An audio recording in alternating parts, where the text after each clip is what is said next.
সীমান্তের এপারে গোপনে ডেরা বাঁধছে পাক ও বাংলাদেশি জঙ্গিরা, এমন সম্ভাবনাও রয়েছে।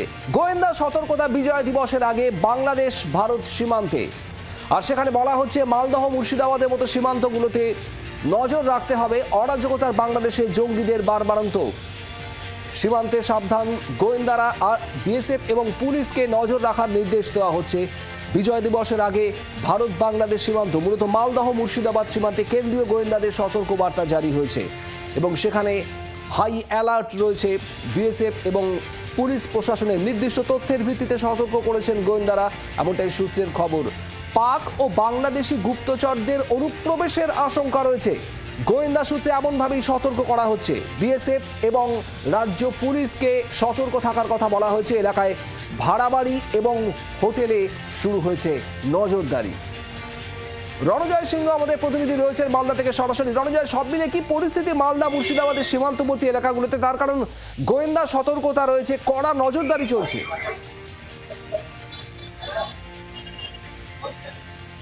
শুভদীপ, একেবারে তাই। কিন্তু এই সতর্কবার্তা আসার পর কিন্তু 172 কিলোমিটার যে সীমান্ত এলাকা রয়েছে মালদা জেলার, সেখানে হাই অ্যালার্ট জারি করা হয়েছে। মূলত বিএসএফ আধিকারিকরা ওই এলাকায় কিন্তু সরজমিনে তদন্ত করে দেখছেন এবং বিভিন্ন ক্ষেত্রে দেখা যাচ্ছে অতিরিক্ত বিএসএফ জওয়ান নিয়োগ করা হয়েছে। এই মালদা সীমান্তে যে 172 কিলোমিটার, তার মধ্যে 32 কিলোমিটার রয়েছে কাঁটাতারবিহীন এবং এই এলাকাগুলি চিহ্নিত করে সেখানে সিসিটিভি ক্যামেরা দিয়ে মনিটরিং করা হচ্ছে এবং পাশাপাশি কিন্তু দেখা গেছে যে জলপথ যে রয়েছে 18 কিলোমিটার, সেখান দিয়ে অনুপ্রবেশ ঘটতে পারে। সেই জায়গাগুলোতে নৌকা নিয়ে কিন্তু বিএসএফ জওয়ান যারা রয়েছে তারা টহলদারি শুরু করেছে।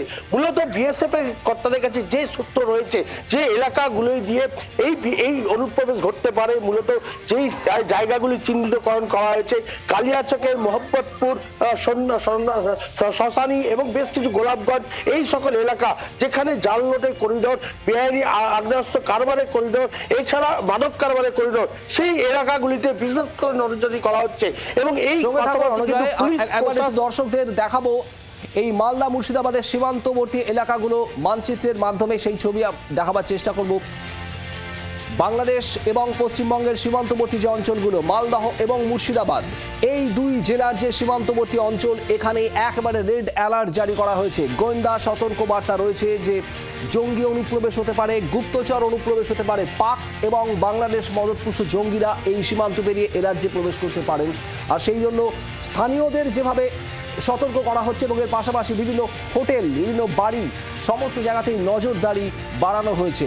মালদহ এবং মুর্শিদাবাদ এই দুই জেলারই একটা বিস্তীর্ণ অংশ সীমান্তবর্তী এলাকা বাংলাদেশের সঙ্গে শেয়ার করে এবং এখানেই বিভিন্ন জায়গায় এই গোয়েন্দা সতর্কতা জারি। রণজয়, ঠিক এই জায়গাতেই জানতে চাইবো, যেটা তুমি বলছিলে 172 কিলোমিটার মালদা জেলাতে রয়েছে সীমান্তবর্তী অঞ্চল, যার মধ্যে অনেকটা অংশে কাঁটাতারের বেড়া পর্যন্ত নেই।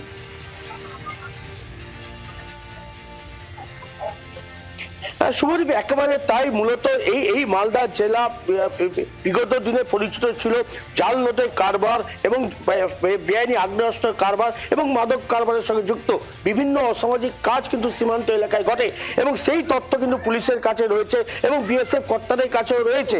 বিগত দিনে এই পথ দিয়ে, এই মালদার যে সীমান্ত, সেই পথ দিয়ে কিন্তু অনুপ্রবেশ ঘটেছে এবং বিভিন্ন ক্ষেত্রে কিন্তু এই ভারতবর্ষে বিভিন্ন জায়গায় নাশকতার কাজ তারা করেছেন, এমনটা কিন্তু প্রমাণও পাওয়া গেছে। এবং সীমান্ত এলাকায় যে স্থানীয় বাসিন্দারা রয়েছেন তারাও বেশ কিছু ক্ষেত্রে দেখা গেছে পুলিশকে বিভিন্ন সময় সূত্র দিয়েছেন এবং সেই সূত্র ধরে পুলিশ অনেক অনুপ্রবেশকারীকে বা জঙ্গি সংগঠনের কোনো সদস্যকে গ্রেপ্তারও করেছে। এই জায়গায় দাঁড়িয়ে পুলিশ কর্তারা এই এলাকায় যে সীমান্তবর্তী গ্রাম রয়েছে, সেই গ্রামগুলোর বাসিন্দাদের বলা হয়েছে অপরিচিত কোনো ব্যক্তি, অপরিচিত কোনো সদস্য বা এই এলাকায় যদি ঘোরাফেরা করে, যাদের মনে সন্দেহ হতে পারে, সেই তথ্য যেন পুলিশের কাছে যায় এবং সেই তথ্য হিসাবে পুলিশ বিএসএফ এর সঙ্গে যোগাযোগ স্থাপন করবে এবং তারপরে কিন্তু সেই বিষয়গুলি নজরদারি করে তাদের জেরা করা হবে। কিন্তু পাশাপাশি পুলিশ বিএসএফ কর্তারা মনে করছেন যে মালদার ভৌগোলিক কারণে একটি যে জায়গা রয়েছে, সেই জায়গায় রয়েছে মালদার সীমান্ত এলাকা থেকে কয়েক মিটার দূরেই কিন্তু রেল স্টেশন, ফারাক্কা রয়েছে, ফারাক্কা স্টেশন রয়েছে, তার সঙ্গে ফারাক্কা ব্রিজ রয়েছে, তার পাশাপাশি রয়েছে 34 নম্বর জাতীয় সড়ক এবং পাশেই রয়েছে ঝাড়খণ্ড রাজ্য এবং পাশে খুব বিহার সহজেই রাজ্য। সীমান্ত ফলে পেরিয়ে এই যে মালদা কোনো জেলার সময়- মধ্যে দিয়ে এ রাজ্য এবং দেশের অন্যান্য অংশ সহজেই যাতায়াত করা সম্ভব, যাওয়াও সম্ভব। খুব স্বাভাবিকভাবেই গোয়েন্দারা সতর্ক বার্তা দিচ্ছেন এবং রেড অ্যালার্ট কন্ডিশনে রয়েছে একদম এই মালদা মুর্শিদাবাদের সীমান্তবর্তী এলাকায়। একদিকে বিএসএফ, অন্যদিকে পুলিশ প্রশাসন, স্থানীয় বাসিন্দা, তাদেরকেও রীতিমতো সতর্ক করা হয়েছে। আমরা এই বিষয় নিয়ে কথা বলেছিলাম প্রাক্তন বিএসএফ কর্তার সঙ্গে, তার কি বক্তব্য শোনাবো। আমাদের আরো সতর্ক তো থাকতেই হবে, তবে অ্যালার্মিং বলে প্যানিক ক্রিয়েট করার কোনো দরকার নেই। কারণটা হচ্ছে এখন আরো একটা জিনিস রয়েছে, বিএসএফ এ অত্যন্ত সতর্ক এবং electrical gadgets are being procured and will be installed also. সেই জায়গাটা যদি কেউ কোনো চেষ্টা করেন, সেখানে যদি প্রয়োজন হয় তাহলে দেশের স্বার্থে এবং নিজের private right of private defence maintain করার জন্য সেখানে গুলি চালাতেও কোনো অসুবিধা নেই।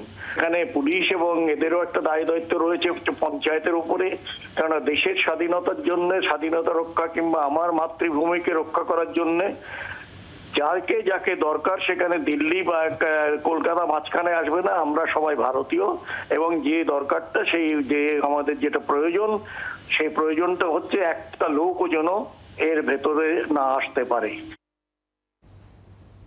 আমরা কথা বলেছিলাম অবসরপ্রাপ্ত সেনাকর্তা ব্রিগেডিয়ার প্রবীর সান্যালের সঙ্গে, তিনি কি জানিয়েছেন শোনাবো।